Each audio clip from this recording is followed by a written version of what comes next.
Hi, my name is Tim Daly. I'm the Executive Director of This Is My Brave Australia.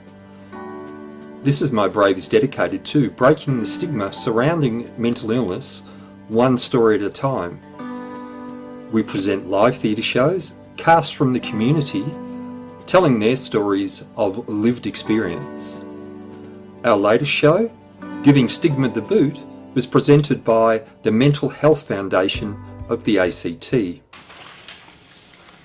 Jane Grace is our next speaker. She is a professional, a mother, a mental health advocate with a lived experience. Caucus of the Mental Health Community Coalition and founder of Red Flag Canberra, which is a fledgling organisation dedicated to improving access to mental health services for all Canberrans. Jane is sharing her story tonight to encourage others to not be held back by stigma.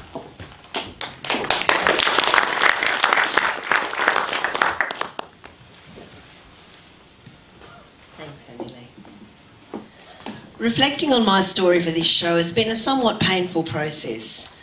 I have told my story before, mainly in school education programs, but it's been a while since I thought about it. So, who is the person that you see before you today? I'm a mother, I work full-time, I'm on a number of sporting commitments for my son, and I'm actively involved as a mental health advocate in the ACT. Currently I work as a lawyer with a government agency, and I'm privileged to work with great people and do work that is actually interesting.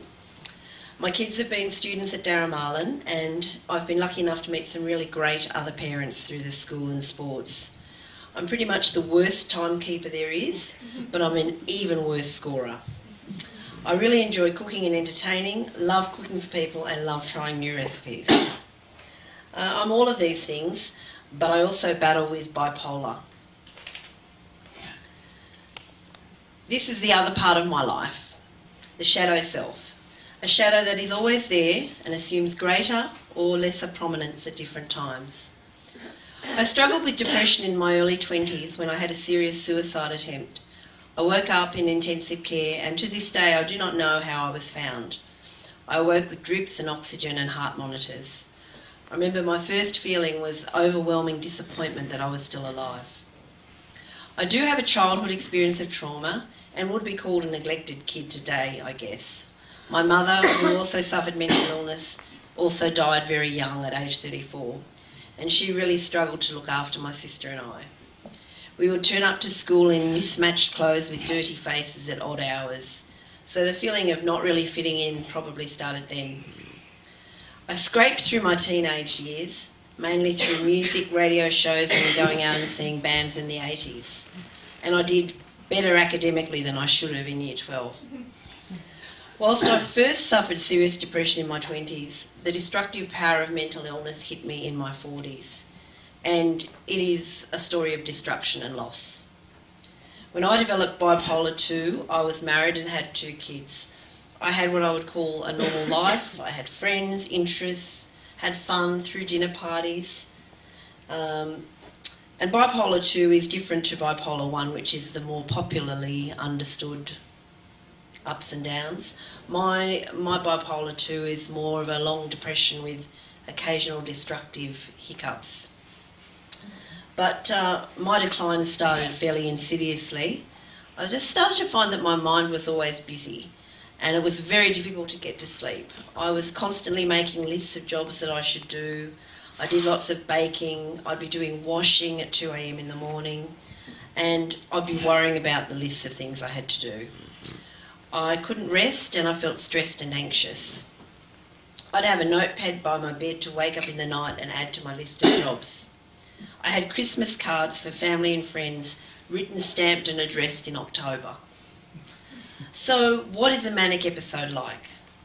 It's insistent. It's ideas pinging across your brain like a pinball machine.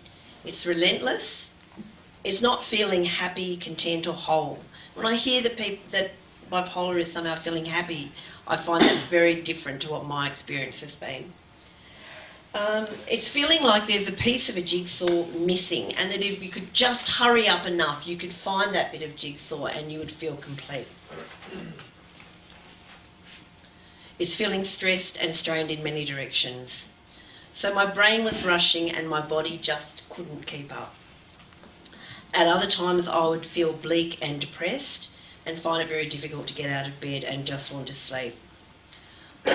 So also when I was interacting with people, I'd find that I was talking a lot but not listening, talking over the top of people, but really I'd be just thinking about what was in my head.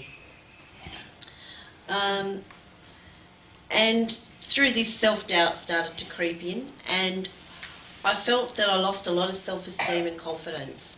I just became a shadow of the person that I had been before. I didn't know who I was anymore, and I couldn't really describe this experience to anyone. And at this stage, this was all undiagnosed. It was actually very difficult to get any treatment. So these feelings that I'm describing are how it felt when it happened to me, but it was a long time before I was actually able to get treatment. So the waiting list at the time that I was going through this was 8 months to see a psychiatrist in Canberra. I understand now, surprisingly, 10 years later, it's still about 8 months to get seen in Canberra. So I first got treatment in Sydney, and I was just very fortunate that my sister was able to arrange a psych appointment for me.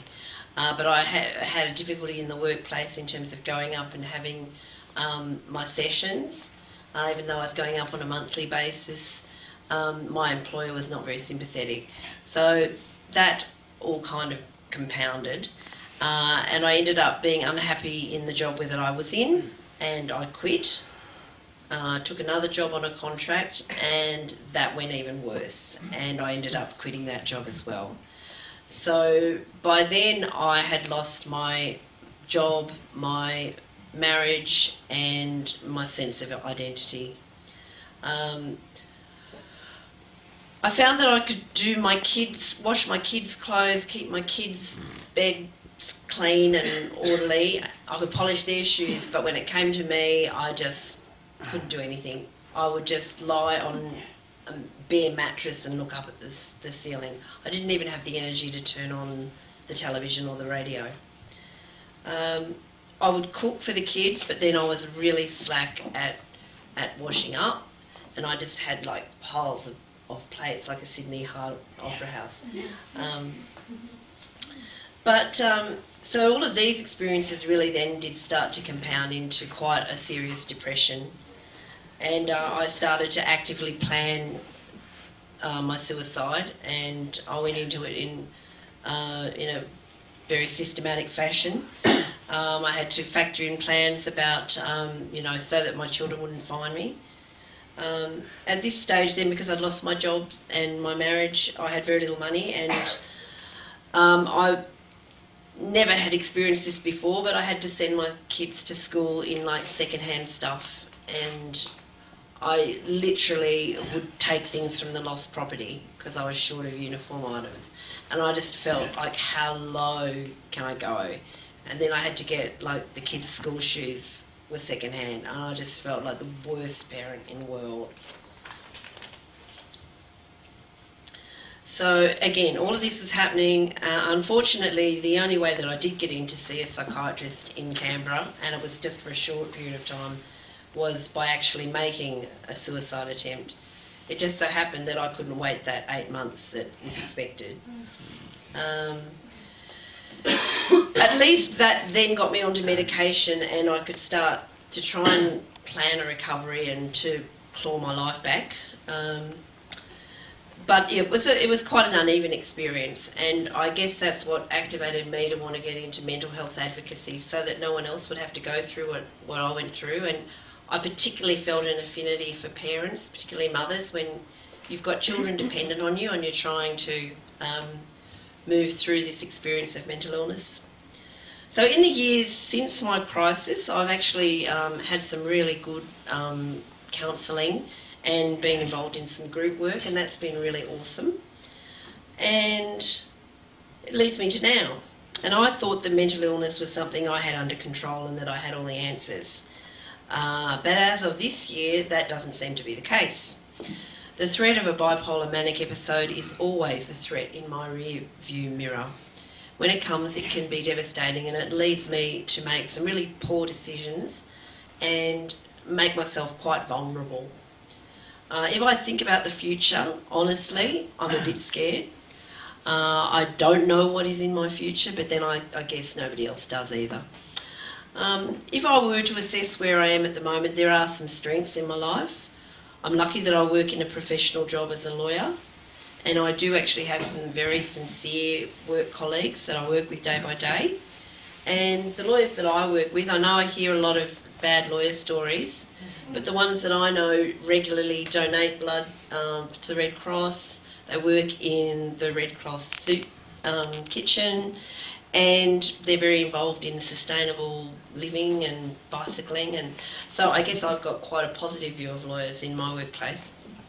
But unbelievably, they accept me for who I am. Admittedly, I'm probably seen as a bit quirky, but I'm accepted nonetheless. I also have a tight-knit urban family, and they are here tonight. And we celebrate Christmas together each year with assorted relatives and kids. And every year we have a fight about what size the turkey's going to be. I'm always pressing for something closer towards 10 kilo. Nick is always suggesting something closer to 4. We also have a fight about whether Nick's potato salad is better than mine. I feel quietly confident that mine is the best. I have a network these days. So there has been some frayed edges in my story, but I am ravelling them together through my role as a mother and as a member of the community. My kids have had a transformative role, and they tell me seriously how it was for them and what their impression of the dark days was. There's no doubt they remember it, and they would see it as a negative experience. I hope that I have, though, taught them about resilience, and I think it's fair to say that we do have a pretty open dialogue. So my view over the last few years is that a community of acceptance and understanding is vital for living a good life and having choices and reducing stigma. Thank you.